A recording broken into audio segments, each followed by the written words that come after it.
A paz de Cristo, sejam bem-vindos à nossa aula. Espero que você tenha gostado do conteúdo.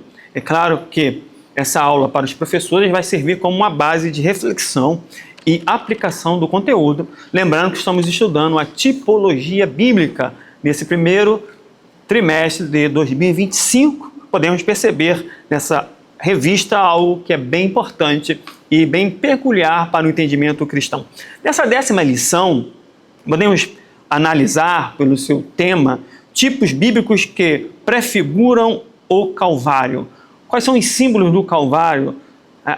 O madeiro, aquilo, lembra da árvore que é jogado, o galho que é jogado na água, que a água é amarga e vira doce? Então, como Cristo no Calvário tira a nossa amargura e transforma a nossa vida em uma doçura, podemos então nessa passagem perceber que como o Calvário é importante e o Calvário esteve, então, presente desde o Antigo Testamento. Essa salvação foi prefigurada, foi proclamada e foi realizada em Cristo Jesus, o nosso Senhor e Salvador. Os tipos do Calvário, ou com derramamento de sangue, é o primeiro tópico.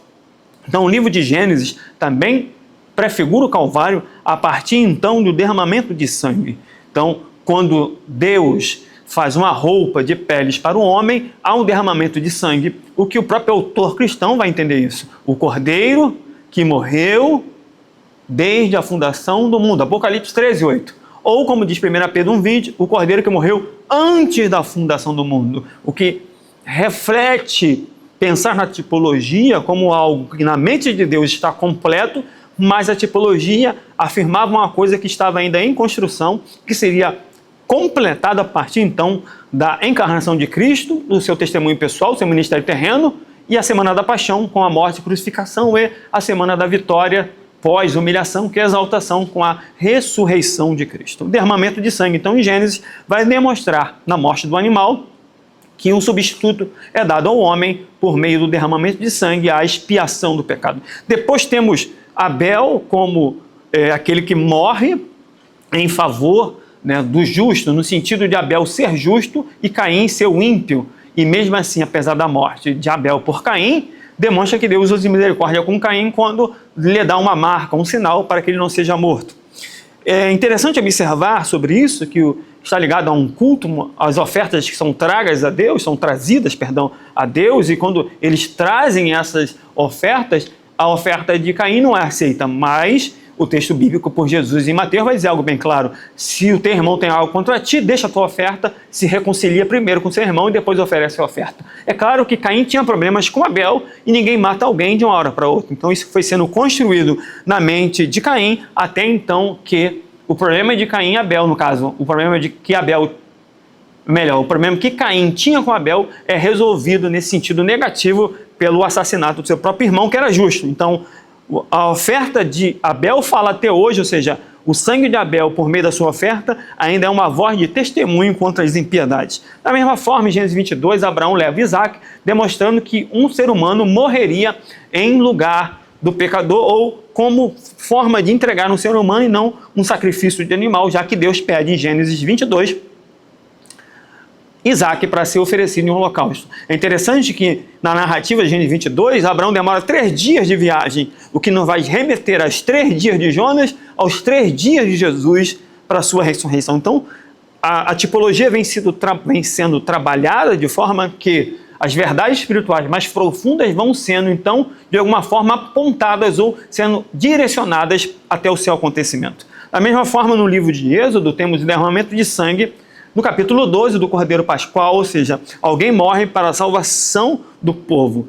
Ou seja, os que tiveram o Cordeiro morto, os que marcaram a sua casa, os umbrais, as portas com o sangue do Cordeiro, não houve a morte, mas aqueles que não tinham o símbolo do sangue, o anjo da morte não passou por cima. Isso implica, então, que é um tipo do Calvário, ou seja, o sangue de Jesus Cristo nos purifica de todo pecado. É interessante lembrar que Abraão, em Gênesis 22, não tem cordeiro. Apesar de Isaac falar, eis o cordeiro de Deus, que ele vai perguntar ao pai: pai, tem o fogo, tem a lenha, tem a faca, tem tudo, mas não tem o cordeiro? Está faltando alguma coisa? E Abraão diz: Deus proverá para si o cordeiro. Mas se lermos atentamente o texto de Gênesis 22, tem um carneiro. Isso implica dizer que o cordeiro ainda viria. o Cordeiro de Deus. Como João Batista vai dizer, eis o Cordeiro de Deus que tira o pecado do mundo. Então, da mesma forma, o livro de Levítico, com todo o seu sistema sacrificial, trabalha as ofertas pelo pecado. Então, ofertas que haveriam de pensar melhor dizendo, são ofertas que nelas há o derramamento de sangue. Isso demonstra que o derramamento de sangue é um fator fundamental para a expiação dos pecados, que é um dos tipos ou símbolos do Calvário. Da mesma forma, no segundo tópico, o autor vai falar dos tipos do Calvário relacionados com a água. Então, a agitação da água representa, então, um simbolismo de tristeza, de perigo. Então, a água também como um símbolo de morte, como o dilúvio. Lembre-se, Gênesis 1, Deus tira o mundo da água. Gênesis 6, Deus afoga o mundo na água. Estaria Deus, então, com algum problema? Estaria Deus estressado? É claro que não. Então, a água como um símbolo da própria criação e nascimento, como um símbolo da própria destruição. De igual maneira, você precisa observar e pensar, eles atravessam o Mar Vermelho. Por que o nome do mar é Mar Vermelho? Simples. Eles jogavam as crianças afogadas na água. Êxodo 1, 22. Então Deus deu sangue para eles beberem, água em sangue. E o Mar Vermelho representa sangue, onde Israel passa salvo e os egípcios morrem afogados, da mesma forma que matava as crianças afogadas na água. Então Deus é um Deus de justiça. Águas de Mara também representa o Calvário por meio da amargura da água. Então quando se joga o tronco, a árvore, nas águas amargas, elas se transformam então em águas doces. Da mesma forma, o mar, como um símbolo do Calvário, Jonas que foge da sua missão em Nínive e vai para o Mediterrâneo e pega um barco em Jope, tentando fugir de Deus ou da sua presença tolamente para Tarsis, e há então uma tempestade enquanto ele dorme. Nesse caso, então, os marinheiros tentam fazer de tudo, mas percebem que é inútil, porque há uma grande tempestade que o barco está então a pique, a ponto de naufragar. E Jonas diz, eu sou o culpado, me joguem no mar, que o mar vai cessar. Eles não queriam, mas quando perceberam que não conseguiriam nada, jogando-o no mar, o mar cessa a sua fúria e eles percebem, fazem votos a Deus que a culpa era de Jonas por estar fugindo da sua missão. Só que Deus havia preparado um grande peixe como se fosse um submarino, que vai então engolir o profeta e depois vai vomitá-lo na praia do Mediterrâneo de novo, e vomitando na praia do Mediterrâneo, ele tem que ir a pé novamente na sua missão até a cidade de Nínive. Então, demonstra que Jonas, como um tipo de Cristo que passa 3 dias e 3 noites no ventre do peixe. Outro tipo, né, do Calvário, o próprio autor trabalha no terceiro tópico, o sono profundo de Adão, a rocha ferida e a serpente de bronze. A vida e a morte são representadas muitas das vezes pelo dormir como morte e acordar como vida. Quando Adão dorme, é um tipo da morte de Cristo. É por isso que Paulo diz, aqueles que morrem em Cristo dormem no Senhor. Então, o sono passa a ser um tipo da morte de Cristo. É interessante que Adão, como um tipo de Cristo, quando ele dorme, ele morre. E quando ele acorda, ele tem uma cicatriz. E quando vê a cicatriz, percebe que falta algo nele. E ele vê Eva. Da mesma forma, Cristo, em João 19, ele dorme, tem uma cicatriz, e quando Cristo ressuscita, ou seja, acorda do seu sono, vê a igreja, sua Eva, sua esposa. Então, a tipologia ela toda é trabalhada e ela vai cumprindo papéis e encaixando as peças do quebra-cabeça. Da mesma forma, a rocha ferida. Paulo vai usar essa metáfora da rocha ferida. A rocha era Cristo, porque a rocha provia água, a água era salvação para sobreviver. Então, a rocha da salvação. Quem é a rocha da salvação? Cristo é a rocha da salvação. Então, aquele que saciou a sede do povo no deserto. Paulo ainda vai chegar a utilizar, pensando a partir de 1 Coríntios 10, que a rocha seguia. É interessante, se você pegar Êxodo 16, o povo acaba de sair do Egito. Em Números 20, já se passou 40 anos, é outra geração, e o povo é novamente tão rebelde quanto a geração anterior. E logo o que acontece?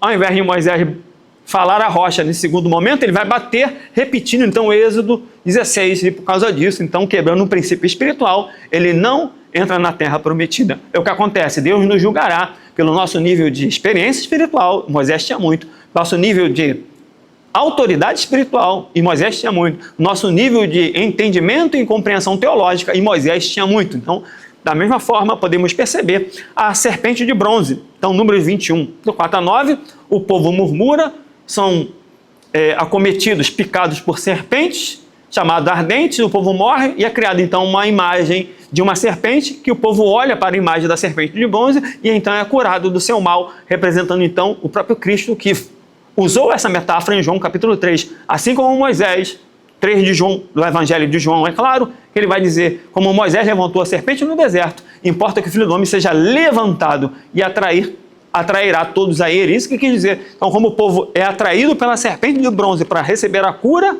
todos olhando para Cristo são atraídos para receber a cura espiritual das suas enfermidades, dos seus pecados. Então, a tipologia simbolizada, então, essa lição, ela contém inúmeros conteúdos, inúmeras aplicações, e o que vai fazer que seja uma lição muito rica, com 3 tópicos. Eu espero então que você estude, adquira o livro de apoio, baixe lá então o infográfico e tenha uma aula de excelência e crescendo na graça e no conhecimento. Então eu espero que você baixe o infográfico, que você tenha o livro de apoio e a partir disso você tenha uma aula de excelência, podendo crescer na graça e no conhecimento do nosso Senhor Jesus Cristo. Deus te abençoe, até a próxima aula.